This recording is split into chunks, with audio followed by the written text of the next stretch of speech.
तो अब हम बात करेंगे एग्जांपल 4.3 की, ठीक है। अब 4.3 में आप एक चीज समझिए, बात को पहले एक चीज समझिए, सर्कुलर मोशन की बात हो रही है। लेट सपोज कि यहाँ पे जो मैग्नेटिक फील्ड है इनवर्ड है, वो इनवर्ड है, यानी इनवर्ड मैग्नेटिक फील्ड है, ऐसा मान के चलिए आप, ठीक है। अब भैया हाँ बोलो। क्वेश्चन में परपेंडिकुलर दे देते ना ना कोई दिक्कत नहीं है। परपेंडिकुलर का मतलब क्या, अभी मैं बता रहा हूँ, उस पर आता हूँ, बुक है मेरे पास। ऐसा मान के चलते हैं कि कोई चार्ज पार्टिकल इस तरफ जा रहा है, ये इसकी क्या है, वेलोसिटी। बेटा कर ध्यान दो, वेलोसिटी है, ठीक है ना। अब जैसे ही वेलोसिटी है, अब आपने क्या किया, मैग्नेटिक फील्ड को अंदर की तरफ लाइट कर लिया, और वेलोसिटी इसकी इधर लाइट कर ली, तो फोर्स किधर लगेगा, ऊपर। मतलब इसमें जो फोर्स लगेगा वो ऊपर की तरफ लगेगा, और जिस फोर्स की वजह से ये सीधे जा रहा था, लेकिन ये कैसे रोड इधर चला जाएगा,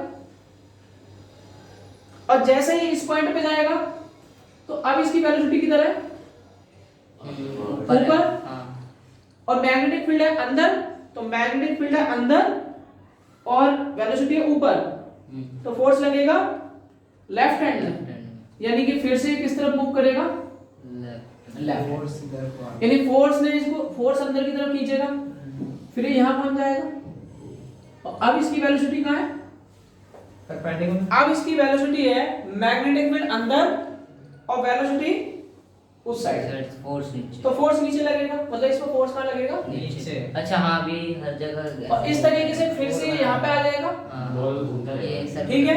अब मैग्नेटिक फील्ड अंदर, ये वेलोसिटी नीचे, फोर्स इस साइड। तो भाई ये जो है इस तरीके से सर्कुलर मोशन जो है करेगा कोई भी चार्ज पार्टिकल। तो यहाँ पे टॉपिक क्या है कि अगर कोई चार्ज पार्टिकल मैग्नेटिक फील्ड में एंटर करता है और मैग्नेटिक फील्ड उसके परपेंडिकुलर हो, तो उसका मोशन क्या आएगा, मैग्नेटिक फील्ड का मोशन क्या आएगा, तो उसकी बात करेंगे। तो यहाँ पे एक क्वेश्चन है, जरा थोड़ी सी बात कर लेते हैं। अब जैसे कि आपको पता है कि जो फोर्स लगेगा, फोर्स का क्या फॉर्मूला होगा, Q V क्रॉस B। अब V क्रॉस B आप कह रहे हो, लेकिन आपको ये भी पता है कि मैग्नेटिक फील्ड और वेलोसिटी का जो एंगल है वो 90 डिग्री है, तो यहाँ पे हम डायरेक्ट लिख सकते हैं Q मल्टीप्लाई में वेलोसिटी का मैग्नीट्यूड मल्टीप्लाई में मैग्नेटिक फील्ड का मैग्नीट्यूड sin 90, तो Q V इंटू में V मल्टीप्लाई में 1, ये चीज आपको आ गई। लेकिन क्योंकि ये सर्कुलर मोशन कर रहा है, तो सर्कुलर मोशन में जो फॉर्मूला लगता है वो लगता है आपका mv स्क्वायर अपॉन r। इसका मतलब ये हो गया कि मास इनटू वेलोसिटी का square into r equal to में q मल्टीप्लाई में v मल्टीप्लाई में b मैग्नेटिक फील्ड। अब एक v से एक v कट जाएगा, तो क्या बचेगा, mv upon r equal to में q क्रॉस b। पेपर में क्या आता है, रेडियस पूछता है, तो रेडियस कैसे निकल जाएगा, रेडियस निकलेगा mv अपॉन qb। बात समझ में आया। अब पढ़ते हैं सवाल। क्वेश्चन है कि what is the radius of the path of an electron. वो एक इलेक्ट्रॉन है, उसका रेडियस क्या होगा, तो रेडियस समझ में आया, रेडियस पूछ रहा है वो। अब क्या क्या गिवन होना चाहिए आपको पता होना चाहिए मास, मास ऑफ इलेक्ट्रॉन अगर पता हो या ना पता हो, लेकिन आपको तो पता है मास ऑफ इलेक्ट्रॉन क्या होता है 9.1 into 10 की पावर माइनस 31 kg, तो मास ऑफ इलेक्ट्रॉन आपको पता है। दूसरी चीज है velocity, moving with the speed of light, sorry moving with the speed of 3 into 10 की पावर 7, तो वेलोसिटी है 3 into 10 की पावर 7 मीटर पर second. In a magnetic field of 6 into 10 की पावर -4 टेस्ला, मैग्नेटिक फील्ड कितना है 6 into 10 की power -4 Tesla, और ये भी लिखा है परपेंडिकुलर टू इट, मतलब sin 90 है। और क्या बचा, चार्ज तो हमें पता है ऑलरेडी कितना होता है 1.6 into 10 की power -19 coulomb. and calculate its energy, and calculates its energy. Energy We have to also find the energy, calculate energy. तो सबसे पहले रेडियस निकाल लेते हैं. आप क्या करेंगे, ये जो mv और ये है आप रख देंगे. मास कितना है 9.1 into 10 की पावर 31. वेलोसिटी रख देंगे 3 into 10 की पावर 7. चार्ज कितना है 1.6 into 10 की पावर -19. और मैग्नेटिक फील्ड कितनी है 6 into 10 की पावर -4. तो यहाँ से आपका क्या निकलेगा, रेडियस निकलेगा. तो जब आप इसे सॉल्व कर लेंगे तो आपका रेडियस निकल आएगा. अब हम बात करेंगे काइनेटिक एनर्जी की. तो काइनेटिक एनर्जी यहाँ पे पूछो कैलकुलेट इट्स एनर्जी. तो एनर्जी क्योंकि ये मूव कर रहा है, तो मूव जब करेगा तो कौन सी एनर्जी कैलकुलेट करेंगे, काइनेटिक एनर्जी. और काइनेटिक एनर्जी क्या है इसकी, half mv square. Half mv square. Very good. Mass कितना है 9.1 into 10 की पावर -31. और वेलोसिटी कितनी आ गई इसकी 3 into 10 3 into 10 की पावर 7 7. का होल स्क्वायर. तो आप इसको क्या कर देंगे, सॉल्व कर लेंगे. इलेक्ट्रॉन वोल्ट का पूछा था.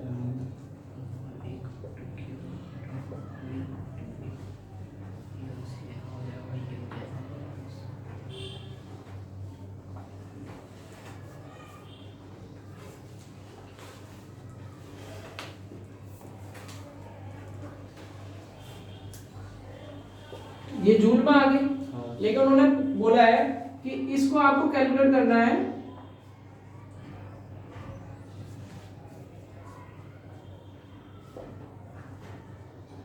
इलेक्ट्रॉन वोल्ट में. किसमें, इलेक्ट्रॉन वोल्ट. अब जरा देख लेते हैं इलेक्ट्रॉन वोल्ट क्या होता है. 1 electron volt is equal to 1.6 into 10 की पावर -19 जूल. -19 जूल. इतना समझ में आ गया. और अगर आप इसे 1 किलो इलेक्ट्रॉन वोल्ट में कन्वर्ट करोगे तो आएगा 1.6 into 10 की पावर -16 जूल. और अगर आप इसे मेगा इलेक्ट्रॉन वोल्ट में कन्वर्ट करोगे तो आएगा 1.6 into 10 की पावर -13 जूल. ये समझ में आ गया. तो क्वेश्चन में बोला है कि calculate the energy in kilo electron volt. Kilo electron volt, kilo का मतलब है ये. तो जो भी आंसर आ गया उसको डिवाइड करना है 1.6 into 10 की पावर -16 जूल. तो 40.95 डिवाइडेड बाय 1.6, ये आपका आंसर आएगा 2.5 into 10 की पावर, ये कट जाएगा तो 2.5 किलो इलेक्ट्रॉन वोल्ट आंसर आपका आ जाएगा. तो ये आपको समझ में आ गया होगा. नोट कर लो, नोट कर लीजिए इसको. अब नेक्स्ट एग्जांपल है 4.5. एग्जांपल 4.5. एग्जांपल 4.5 ये कहता है कि एन एलिमेंट डेल्टा एल, कुछ इस तरीके की डायग्राम है, मैं आपको बता देता हूं.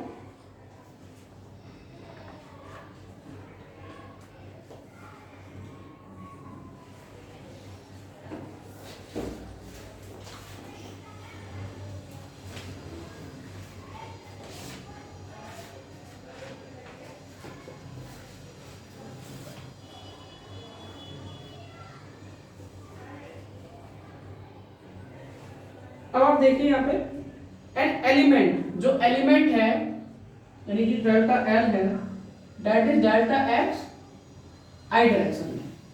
ये आई क्या बता रहा है आपको, करंट. आई बता रहे हैं कि जो आपका करंट है वो एक्स एक्सिस में फ्लो हो रहा है. ठीक है. ठीक है. कैरियर लार्ज करंट, और करंट कितना फ्लो हो रहा है 10 ampere. What is the magnetic field on the y-axis at a point of 0.5 meter when delta x is 1 centimeter? और delta x कितना है 1 सेंटीमीटर. 1 सेंटीमीटर का मतलब हो गया 0.01 मीटर. 0.01 मीटर। मीटर। अब इसमें हम लगाएंगे बायो सावर्ट लॉ। तो बायो सावर्ट लॉ लगाएंगे तो वो होगा dB equal to IDL mu upon 4 pi 4 pi IDL sin theta sin theta upon R r। अब सबसे पहले ये जान लेना जरूरी है कि यहाँ पे dl क्या होगा, r क्या होगा, sin थीटा क्या होगा, और ये तो कांस्टेंट है, इसकी वैल्यू क्या होगी 10 की पावर -7। करंट गिवन है, करंट है आपका 10, और जो dl है, dl कह लो या डेल्टा l कह लो, ये आपका dl है जो कि आपका 0.01। and what is r? r is the distance between the current element and the point, that is, तो ये आपका है r। r कितना है 0.5 का square. And you can see here कि यहाँ पे जो एंगल है वो 90 तो दिया जाएगा sin। sin 90। तो जब आप इसे सॉल्व कर लेंगे तो आंसर क्या आएगा 10।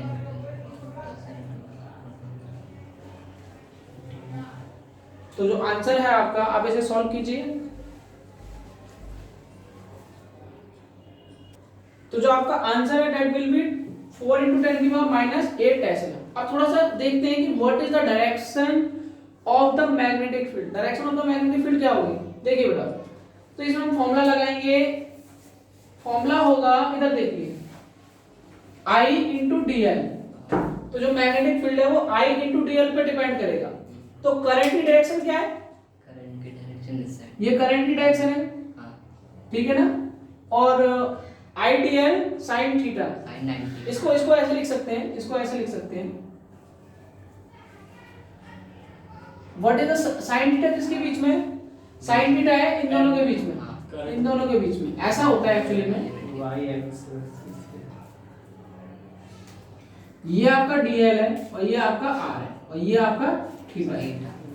तो आपको क्या करना है, dl की तरफ हाथ रखना है और r की तरफ ले जाना है। The thumb will represent the direction of magnetic field. Thumb will represent the direction of magnetic field. तो अब आप देखेंगे यहाँ पे जो dl है, dl आप देखेंगे इस तरफ है और r किस तरफ है, y एक्सिस की तरफ। ये dl है आपका, ये r है। तो मैं क्या करूंगा, dl r, तो मैग्नेटिक फील्ड क्या आएगी आउटवर्ड। मतलब कि इस पॉइंट पे जो मैग्नेटिक फील्ड आएगी वो आउटवर्ड, इसलिए ये जो मैग्नेटिक फील्ड मैंने डॉट बनाया है। हां डॉट बाहरी साइड क्रॉस। आउटवर्ड का मतलब ये भी है कि पॉजिटिव जेड एक्सिस की तरफ आएगा। अगर ये इनवर्ट होता तो नेगेटिव जेड एक्सिस होता, और ये पॉजिटिव है तो ये आउटवर्ड है तो ये पॉजिटिव जेड एक्सिस। तो आई गेस आपको समझ में आया होगा। जी। अब नेक्स्ट एग्जांपल पे चलते हैं। तो आइए हम अगले नेक्स्ट एग्जांपल पे चलते हैं जिसका नाम है 4.6। तो 4.6 एग्जांपल क्या कहता है उसको समझिए आप। वो कहता है कि a straight wire carrying a current bent into a semi circular arc of radius 2 centimetre. तो इन्होंने क्या किया कि एक स्ट्रेट वायर है और उस स्ट्रेट वायर को क्या किया इन्होंने, एक सेमी सर्कुलर, मतलब कि इस तरीके से एक स्ट्रेट वायर है और उस स्ट्रेट वायर को इन्होंने क्या किया, एक सेमी सर्कुलर आर्क में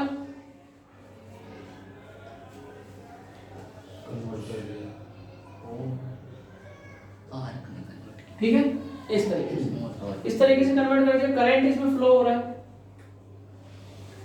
फिर ये कह रहे हैं consider the magnetic field at the centre of the arc. और जो मैग्नेटिक फील्ड है हमें क्या करना है, सेंटर पे कंसीडर करनी है, सेंटर यानी यहां पे कंसीडर करनी है। What is the magnetic field due to the straight segment. Straight segment, अब स्ट्रेट सेगमेंट ये है तो इसकी वजह से और इसकी वजह से यहां पे मैग्नेटिक फील्ड क्या होगी वो आपको क्या करना है, बताना है। तो सबसे पहले अगर हम यहाँ पे वायो सावर्ट लॉ लगाएं, वायो सावर्ट लॉ लगाएं तो वायो सावर्ट लॉ आपको क्या कहता है, बायो सावर्ट लॉ कहता है कि ये एक वायर करंट कैरिंग वायर है और ये आपका कोई पॉइंट है और यहां से यहां तक का डिस्टेंस है r and this is the current element dl, then angle between dl and r will be theta and magnetic field is given by mu upon 4 pi I dl upon r square sin theta। ये चीज है। अब जिस point पे हमें magnetic field निकालनी है, ठीक है, जिस पॉइंट पे हमें मैग्नेटिक फील्ड निकालनी है और जो करंट एलिमेंट है उन दोनों के बीच में जो थीटा है ना, इस पे डिपेंड करेगा। अगर सपोज कीजिए ये आपका करंट एलिमेंट है और इस पॉइंट पे आप निकालते हो और एंगल है 90, तो मैग्नेटिक फील्ड का सिंपल सा फॉर्मूला लगेगा mu upon 4 pi I D L R square sine 91। लेकिन नेक्स्ट केस ले लेते हैं हम, ये करंट एलिमेंट है और यहां पे हमें मैग्नेटिक फील्ड निकालनी है। समझना ध्यान से, यहां पे हमें मैग्नेटिक फील्ड निकालनी है। तो आप देखोगे करंट एलिमेंट की डायरेक्शन है ये और आर की डायरेक्शन भी सेम आ गई, तो थीटा कितना आ गया? 0। समझ पा रहे हो? क्योंकि ये आपका करंट एलिमेंट है यहां से यहां तक और यहां से यहां तक का जो डिस्टेंस है दैट इज तो दोनों सेम डायरेक्शन, दोनों का एंगल क्या आएगा? 90 0 आएगा, सॉरी। तो यहाँ पे कह रहा है कि what is the magnetic field at the centre of the arc due to the line segment या स्ट्रेट सेगमेंट। तो स्ट्रेट सेगमेंट की वजह से क्या बोल रहा है ये? स्ट्रेट सेगमेंट की वजह से ये आपसे पूछ रहा है कि उस पॉइंट पे मैग्नेटिक फील्ड क्या होगी। तो आंसर है 0। रीजन क्या लिखोगे आप लोग? रीजन लिखोगे आप कि एंगल जो है करंट एलिमेंट और जो पोजीशन वेक्टर है उन दोनों के बीच में एंगल क्या आएगा? 0 आएगा। समझ में आ गया? तो number 1 magnetic field will be 0 at centre of semi circular arc due to straight segment.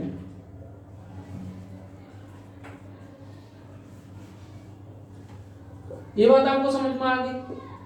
Note कर लीजिए।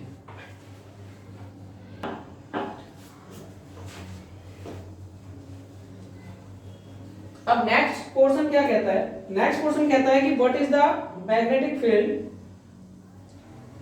Due to the circular loop. तो सर्कुलर लूप की वजह से हमें मैग्नेटिक फील्ड फाइंड करनी है। तो आपको पता है सर्कुलर लूप ये ना,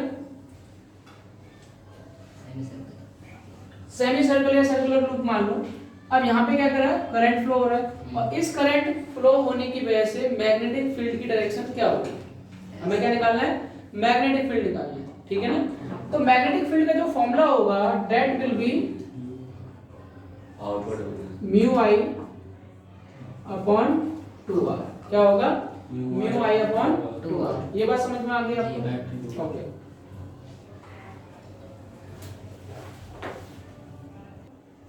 तो रेडियस कितना गिवन है?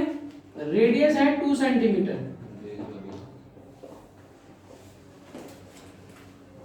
और करंट गिवन है आपका 12 एम्पीयर। जब आप ये वैल्यू आप पुट करोगे यहाँ पे, आई की वैल्यू कितनी है? 12 एम्पीयर और आर की वैल्यू कितनी है? 0.02 और म्यू की वैल्यू क्या पुट करेंगे?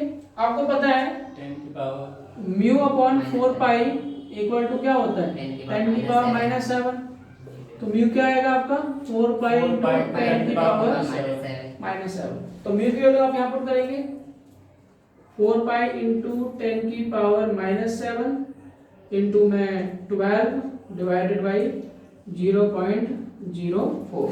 तो जब आप इसे सॉल्व कर लेंगे तो मैग्नेटिक फील्ड क्या आएगी आपकी?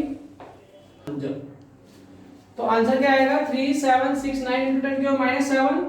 और जब आप इसको, ठीक है, जब आप इसको और सॉल्व करेंगे तो आएगा 3.769 इंटू 10 की पावर माइनस 4 टेस्ला।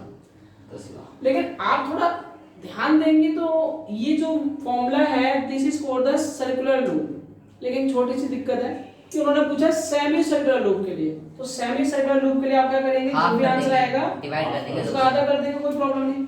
तो आंसर आएगा 1.89 into 10 की पावर -4 टेस्ला, ये आपका फाइनल आंसर है। और सेमी सर्कुलर लूप डिवाइड।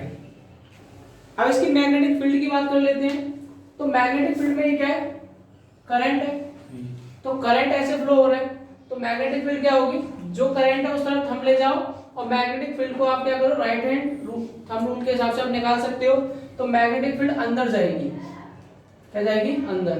क्योंकि आप देखो, अगर हम माने कि ये करंट है, करंट कैरिंग कॉइल है, तो जो मैग्नेटिक फील्ड है वो क्या जाएगी, ऊपर की तरफ तो आउटवर्ड है और नीचे की तरफ क्या है, डाउनवर्ड। तो मतलब मैग्नेटिक फील्ड यहाँ पे कहाँ जाएगी, अंदर। देखिए एक क्वेश्चन और पूछा हुआ है कि अगर ये आपका जो लूप है वो इस तरीके से है,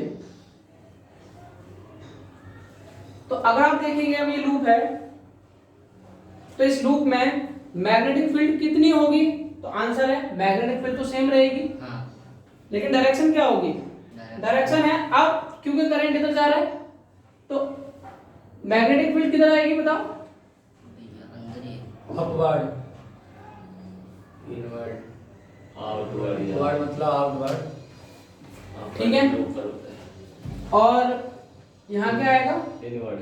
ये आपने इस वाले केस में भी ऐसे ही लिया, राइट हैंड थंब रूल को। बेटा सुनो सुनो सुनो सुनो सुनो एक चीज सुनो, अगर ये करंट है, करंट कैरिंग कॉइल, तो मैं ऐसे कर रहा हूं, तो इस कॉइल के ऊपर जो है वो मैग्नेटिक फील्ड आपको आउटवर्ड दिखेगी, लेकिन जो ये मैग्नेटिक फील्ड इसके नीचे होगी वो तो इनवर्ड दिखेगी ना। तो ये इसके नीचे है मतलब इनवर्ड, और ये इसको ऊपर है इसलिए आउटवर्ड, क्योंकि करंट तो ये जा रहा है ना। तो करंट ऐसे जा रहा है, ऐसे जा रहा है करंट ऐसे, तो मैग्नेटिक फील्ड क्या आएगी, आउटवर्ड।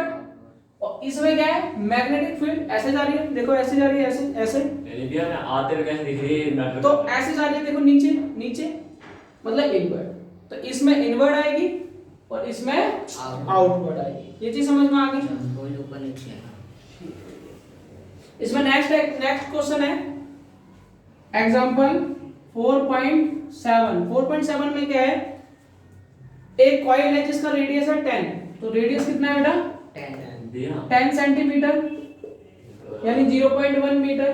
बोलो उसी क्वेश्चन में डाउट हो गया। बोलो। करंट डायरेक्शन दोनों सेम ही है ना, इस हिसाब से देखो तो इस ये दिख रहा है, हां बिल्कुल, इसमें डायरेक्शन ये है, हां ये कॉइल है, कॉइल में करंट इधर जा रहा है, कॉइल के ऊपर जो मैग्नेटिक फील्ड है, ऊपर ऊपर ऊपर मैग्नेटिक फील्ड आउटवर्ड है, हां और जो कॉइल के नीचे जो मैग्नेटिक फील्ड है वो इनवर्ड है, हां इनवर्ड है। तो ये जो करंट है, तो मैग्नेटिक फील्ड हम नीचे निकाल रहे हैं कि ऊपर निकाल रहे हैं, ऊपर मैग्नेटिक फील्ड तो नीचे है इसमें तो भैया आर है नीचे की तरफ से। बेटा, मैग्नेटिक फील्ड तो नीचे है ना, हां तो नीचे मैग्नेटिक फील्ड तो इनवर्ड अंदर जाएगी, इसलिए तो इनवर्ड लिखा है, और अंदर का सिंबल से क्रॉस होता है। और इसमें मैग्नेटिक फील्ड कहां पर है, इसमें मैग्नेटिक फील्ड इसके मुकाबले कहां पर है, ऊपर। तो ऊपर कैसी होगी, आउटवर्ड। आउटवर्ड। कोई दिक्कत। अगला क्या है, रेडियस कितना है, रेडियस है 10 सेंटीमीटर और करंट है 1 एम्पियर। करंट कितना है बेटा, 1 ampere. What is the magnitude of magnetic field at the centre of the coil. इससे इजी कोई सवाल नहीं हो सकता। और नंबर ऑफ टर्न्स कितने के बने आपके, 100। यहाँ पे फॉर्मूला क्या लगाओगे, मैग्नेटिक फील्ड बराबर म्यू आई अपॉन में 2r। जो भी आंसर आएगा उसको आप मल्टीप्लाई कर देना 100 से, क्योंकि नंबर ऑफ टर्न्स क्या है 100। नोट कर लो इसे।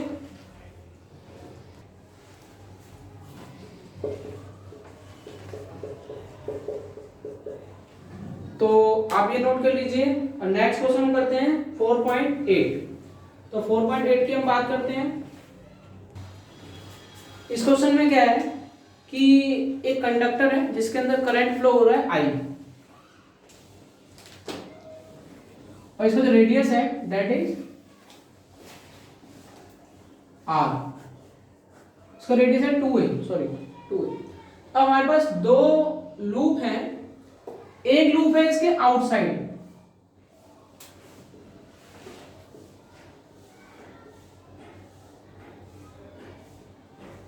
और एक है इसके इनसाइड। इनसाइड। तो सबसे पहले हमें दोनों लूप पे क्या निकालनी है, मैग्नेटिक फील्ड निकालनी है। और जब भी हमें लूप पे मैग्नेटिक फील्ड निकालनी हो तो उस समय हम लगाते हैं एम्पियर सर्किटल रूल। और एम्पियर सर्किटल रूल ये कहता है कि B इंटू में dl equal to mu times I। जो करंट I है वो क्लोज लूप के अंदर से फ्लो होना चाहिए। हमारे पास दो केस हैं, एक रेडियस R1 और एक radius R2, where R1 is greater than A and R2 is less than A। दो कंडीशन आपको समझ में आ गई। R1 is greater than A, R2 is less than A। जब ग्रेटर देन A की बात करेंगे तो यहाँ पर फॉर्मूला लगेगा B into DL mu times I और लिमिट 0 से 2 पाई R। तो रेडियस कितना आएगा R।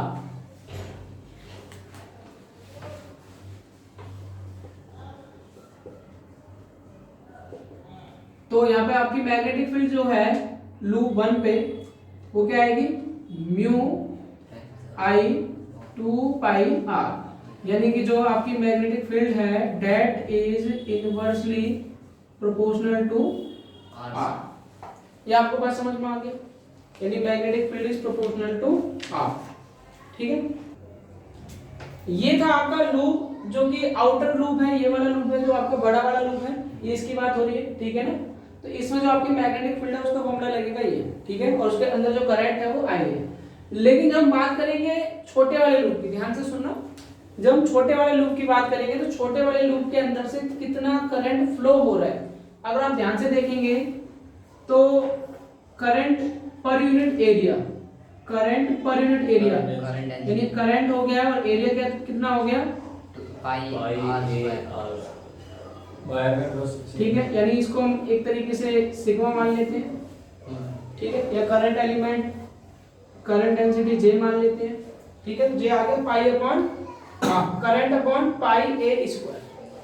अब मैं ये चाहता हूं कि जो छोटा वाला लूप है उसके अंदर से कितना करंट फ्लो होगा, कितना करंट फ्लो होगा। तो उसके लिए हम क्या करेंगे, उसके लिए हम छोटे वाले लूप में से जो करंट निकालेंगे that will be current multiply by the area of small loop. Small loop समझ में आ गया, तो स्मॉल लूप का एरिया लेंगे। अब ये आ गया आपका करंट, और एरिया ऑफ स्मॉल लूप क्या आएगा, एक मिनट। अगर आप यहां से देखेंगे J बराबर J मल्टीप्लाई में A बराबर में करंट, इतना समझ में आ गया। तो यहाँ पे क्या लिखेंगे J, तो यहाँ पर भी क्या लिखना पड़ेगा J का मतलब करंट डेंसिटी, और करंट डेंसिटी हमारी कितनी है I upon pi A square.